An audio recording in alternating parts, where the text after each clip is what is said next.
INFJs at their best are empathetic listeners with a quiet, wise air about them. They're insightful, creative, selfless, and kind. Since INFJs belong to the rarest Myers-Briggs personality type, it's easy for them to feel like the odd duck out. Mature and healthy INFJs don't let loneliness and differences affect them. They handle it with grace and embrace their uniqueness. However, an unhealthy, scorned INFJ can indeed be a nightmare to encounter. If they make these terrible mistakes listed below, it means that their negative traits are dominating and that it's too late to save them. Number 9. They may think they're superior. This is a common mistake made by people who have recently figured out that they're INFJs. Early in life, INFJs feel misunderstood as there are only a handful of people who get them. But when they do find an answer to all their confusion, they can swing too far in the other direction and begin thinking they're the creme de la creme of all personality types. They may start looking down upon people, thinking of them as commoners, and give a holler-than-thou attitude that's laced with pretension. They may also become overly focused on the big picture that they begin to appear condescending or patronizing to those who prefer to go with the flow. They may pretentiously shrug off the concerns that others have, thinking they may be too silly or trivial. This makes it difficult for them to connect with others and form meaningful relationships since they're too fixated on how much better they are than others. Number 8. They can be people pleasers. INFJs love harmony and will go to any extent to have positive interaction with people, even if it goes against their own beliefs. Conflict and confrontation are an INFJ's kryptonite, and they hate the feeling of letting someone down or making anyone feel bad. Since they're innately driven to help others and boost everyone's morale, they can have a hard time setting boundaries for themselves or saying no. As a result, people can take advantage of them and mentally or physically overwhelm an INFJ. Even if INFJs are put in the middle of conflict situations, they're often scared to voice their own opinions for the fear of hurting someone. They may then become guarded and burned out and begin regretting their compliant nature before it's too late to say no.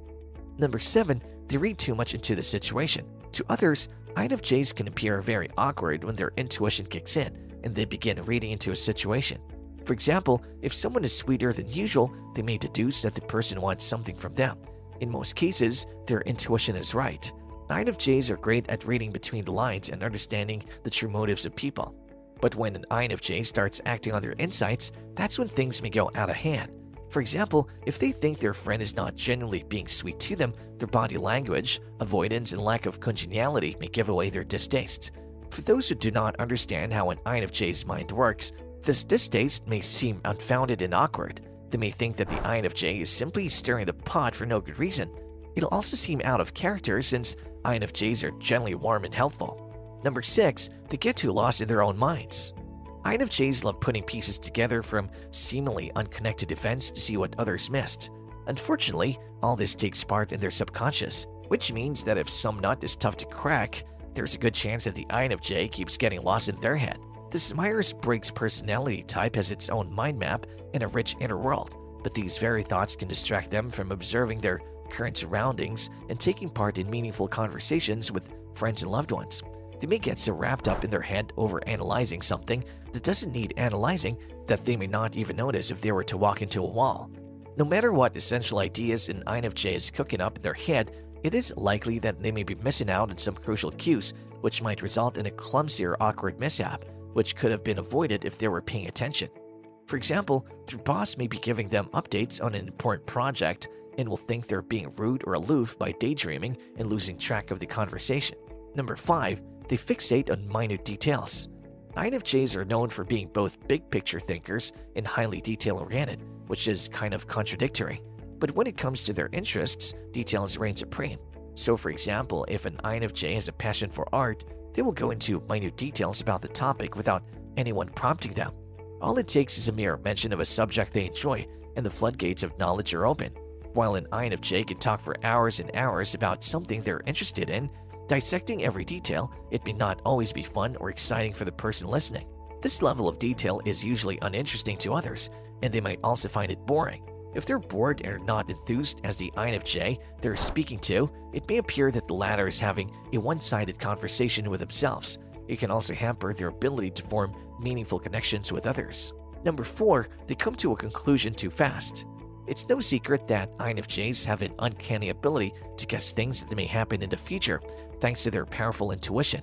While it's a great trait to have, it can be awkward if the INFJ misreads the situation or is unaware of the social context they're present in. Often, when INFJs put two and two together, they have an unprecedented aha moment, which may cause them to blurt out something they weren't meant to, like the ending of a movie or something inappropriate about a person. They can risk spoiling things with a group of friends if they let their intuition take complete control. Number 3, they jump into other people's conversations.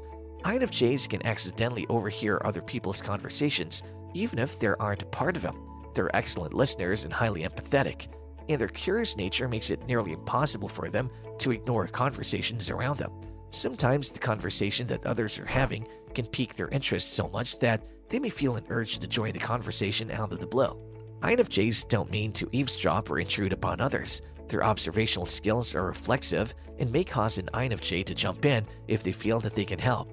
This is precisely why INFJs are called counselors. Of course, there's no good way to jump into someone's conversation without it seeming rude or inappropriate. If they can't curb their compulsion to join the conversation, they end up looking like busybodies. Number 2, they can become codependent. Since INFJs are natural empaths and givers, it's easy for them to feel as if they're responsible for what others are feeling, even if they're not. Since they have a compassionate nature, they tune into the emotional wavelengths of people around them to try and maintain a state of harmony. While well-intentioned, unfortunately, this can eventually lead to codependency. Codependency refers to a dysfunctional relationship where a person relies on the other for nearly all emotional needs. In this relationship, one person can enable the other to be addictive, underachieving, or irresponsible, whether intentionally or unintentionally. Since INFJs may sometimes feel responsible for others' feel, it can turn into an ugly disease that affects their mood. They may feel entirely responsible for a person, which can enable that person to continue being apathetic, irresponsible, emotionally unstable, and lazy. Simple actions like fixing things so that the other person doesn't have to deal with the consequences of their actions themselves can turn into an INFJ's biggest mistake. Number 1, they assume that everyone hates them. As the rarest Myers-Briggs personality type, it's only natural for INFJs to feel like an odd duck. Their levels of thinking are so complex that they may feel that no one truly understands them. This is why INFJs take a lot of time opening themselves up to people and letting their vulnerabilities be exposed. However, the feeling of being misunderstood may sometimes go overboard. INFJs make up only 2.3% of the US population, and they often struggle to easily communicate their visions and ideas since very few people process information in the same way that INFJs do. Their introverted intuition is so advanced and powerful that their insights and ideas are often seen as pictures or symbols in their mind. As a result, it becomes hard for an INFJ to express these pictures and symbols, and they're often met with confused faces and shrugs instead of the appreciation or acceptance they truly deserve.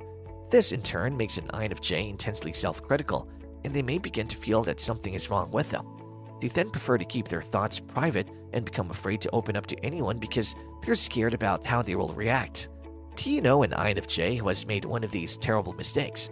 Are you an INFJ who was able to come back to normalcy before it was too late?